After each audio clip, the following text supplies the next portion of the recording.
So, my name is Dave Staniforth, lifelong Tawasin resident. I've been following this process that the Community Planning Committee has been putting forth over these many months. I've been participating on their website.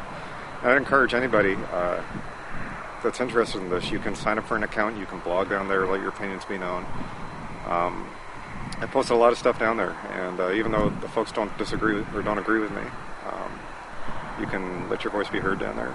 It concerned me when I first saw their website down there, even though they had no actual history of the property or anything. They have kind of like a fragmentary one now. It concerned me that they were going to be controlling the narrative completely, and that they were going to tell the story in a way that kind of,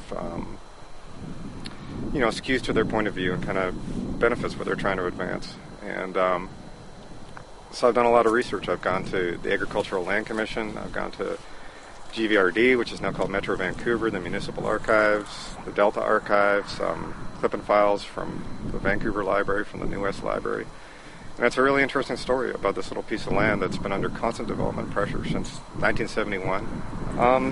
The Southlands, in the opinion of any government scientist that's ever been asked to look at it, in the opinion of the Agricultural Land Commission, is good, viable farmland. The way I look at it is,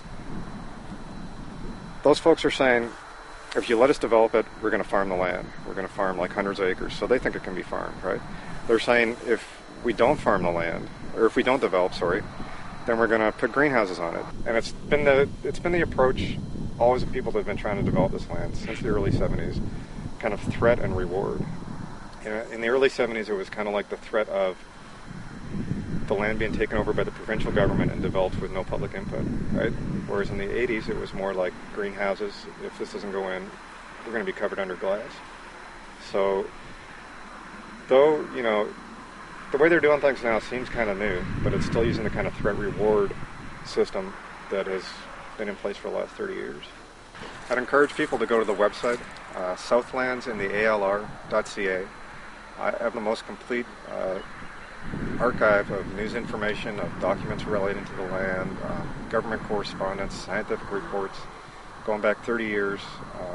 If you really want to get a picture of what that land is capable of, what's gone on that land, I encourage you to go to the site and educate yourself.